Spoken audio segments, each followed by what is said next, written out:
Të nderuar dëgjues dhe shikues të nderuar shqiptar.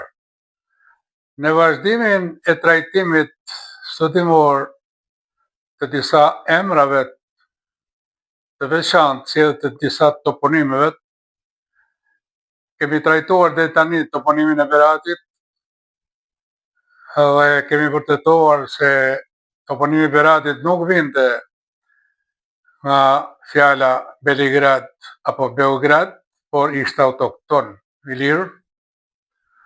Si edhe sot do të trajtojmë një toponim tjetër të rëndësishëm, që është ai Durrësit. Mendimi i zyrtarit drejtanishëm e bën atë të ardhur nga kolonet grek, të cilët pretendohet se kanë themeluar Durrësin dhe i kanë vënë emrin këtij toponimi. Gjithashtu edhe nga kolon romak, të cilët i ndryshuan edhe emrin, por në fakt ai ka patur një emër të lashtë, një emër Pelasgo Ilir, edhe ai emër e ka shoqëruar gjatë gjithë kohës, pavarësisht nga përvetësimi i elementeve që e kanë përbërë atë emër dhe nga mënyra se si është manipuluar dhe se si është transformuar historia e vërtetë e këtij toponimi në një toponim ashtu quajtur helen apo romak. Nëpërmjet këtij studimi ne do të vërtetojmë se ky toponim është autokton ilir edhe ka qenë një toponim i lashtë, por që kolonët kanë përvetësuar, kanë ndryshuar, kanë kopjuar, kanë falsifikuar dhe kanë krijuar idenë se ishin ato themeluesit e qytetit. Në fakt, themeluesit e qytetit kanë qenë ilirët dhe janë ato që kanë zotruar qytetin në vazhdimsi. Ju lutem të jeni pak të kujdesshëm në leximin e tekstit, që ta ndiqni deri në fund për ta kuptuar më mirë.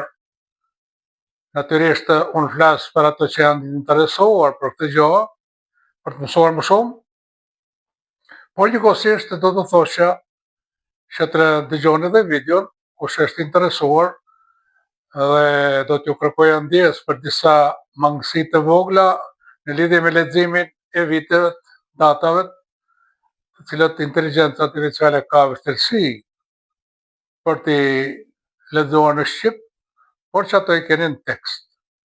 Ju uroj një lexim dhe dëgjim të këndshëm nga unë, Kolmarku, studios Itali.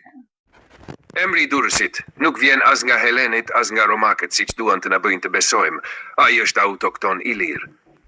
Analizë etimologjike dhe historike e toponimit të Durrësit, origjina ilire dhe procesi i grekizimit dhe i romanizimit të toponimit. Studim, autor. Shënim, atje në shkrim apo në video ku do të ndeshni fjalën greqi e lashtë, greqi klasike, greqi homerike, apo gjuhë e lashtë greke, do ta konsideroni si një term i ndërfutur nga studiuesit zyrtar, por që ky term nuk ekzistonte në atë kohë dhe i përket shekullit të Metnanzon të më pas. Toponimi i qytetit të Durrësit është ndër më të vjetrit dhe më të debatuarit në historinë e Ballkanit. Në këtë analizë shqyrtohet origjina e emrit Durrës, që nga forma e tij më e hershme e dokumentuar si Epidamnos në greqishtën e vjetër, përmes fazës romake Dyrrachium, deri te forma e sotme.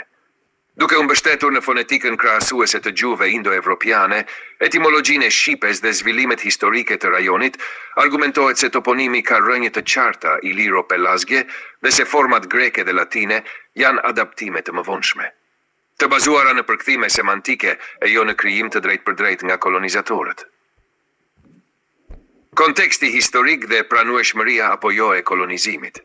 Sipas burimeve klasike si Thukididi, qyteti i Durrësit njihet në fillim si Epidamnos, emër i lidhur me themelimin e një kolonie nga Korinthasit dhe Kerkyrasit rreth shekullit QAD-5. Megjithatë, analiza historike dhe arkeologjike tregon se kjo zonë ka qenë e banuar shumë më herët nga fisi ilir i taulantëve, të cilët kanë pasur një vendbanim të zhvilluar në këtë pozicion strategjik.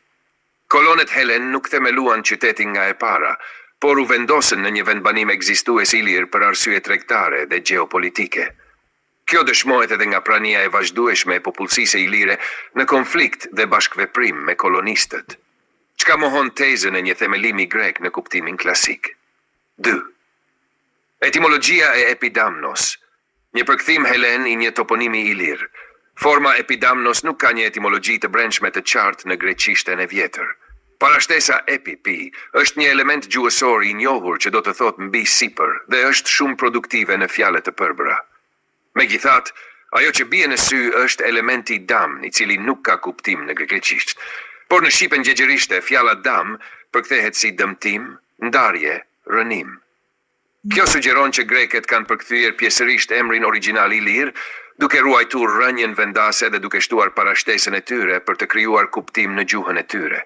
Në këtë kuptim, një emër ilir i mundshëm si mbidam ose mpidam, mbi të dëmtuarën mbi rënojen, mund të jetë përkthyer nga greket si epidamnos, ku epi mbi, përkthimi mbi ose mpi.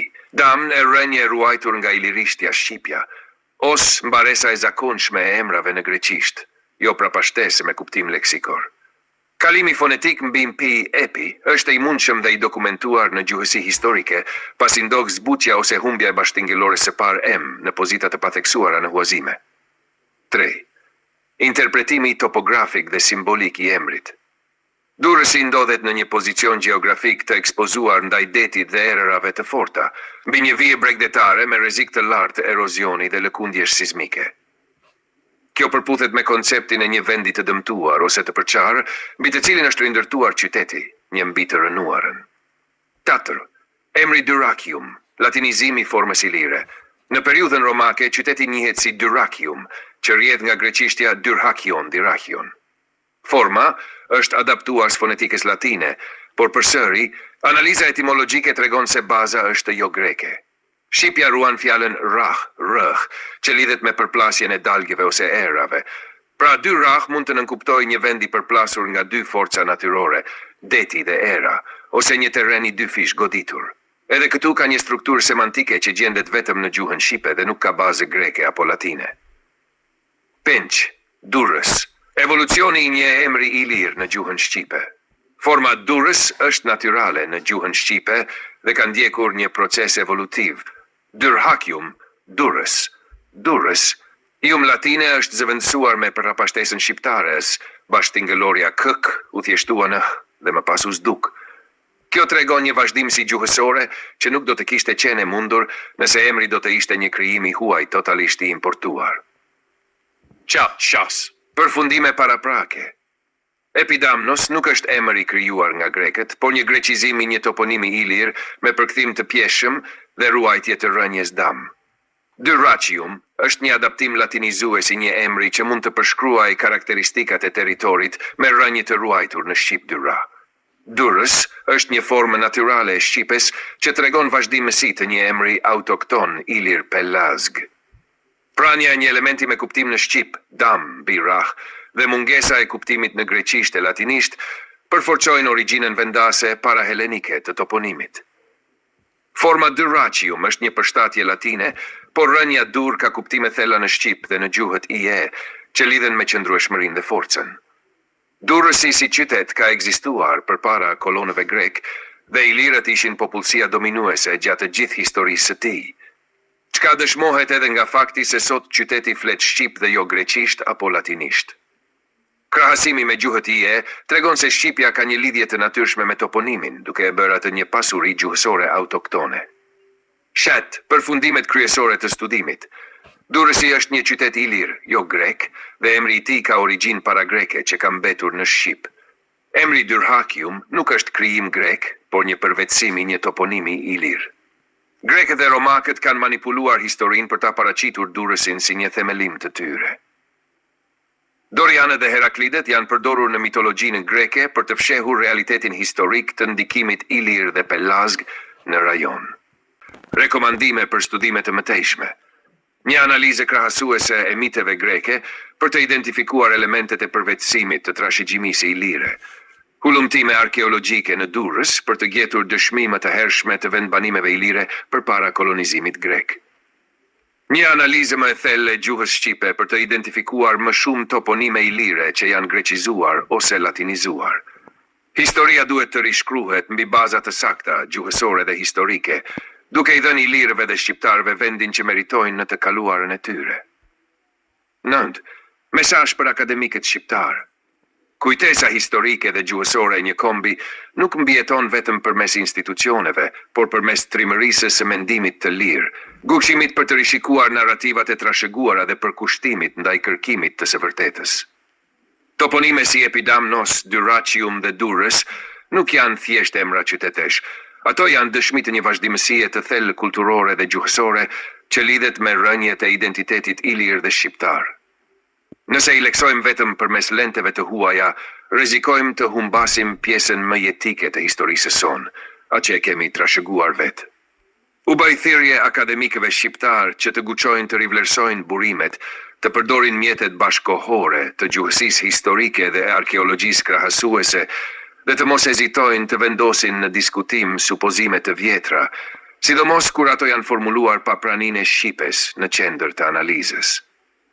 Vetëm përmes kërkimit të palodhur, vullnetit për të bashkuar shkencën me ndjeshmërinë kombëtare dhe bashkëpunimit me kolegë nga fusha të ndryshme, mund të ndërtojmë një histori që nuk na është imponuar, por që buron prej nesh.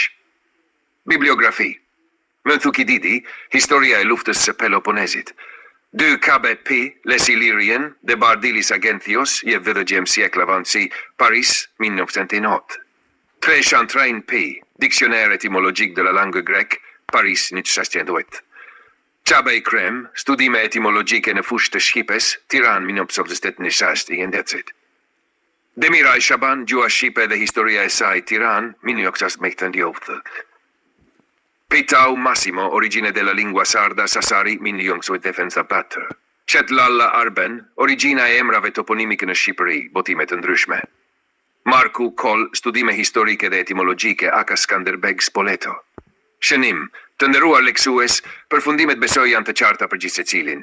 Jeni të lutur që kushdo që është i interesuar, ta leksoni me vëmendje dhe ta dëgjoni edhe këtë tekst, dhe do të keni mundësi të ndiqni edhe video tekstin të leksuar nga IA.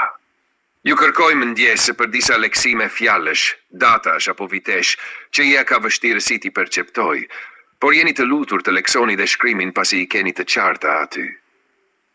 Ju falenderojmë për vëmendjen dhe kohën e kushtuar. Jeni të lutur të mos harroni t'i bëni pëlqim shkrimit dhe videos nëse e shikoni të arsyeshme, sepse kështu do të rritet mundësia e përhapjes. Ju uroj një ditë të mbarë dhe miru pafshim së shpejti në shkrime dhe emisione të tjera në vazhdim. Kol Marku, Itali, 28 mars 2025.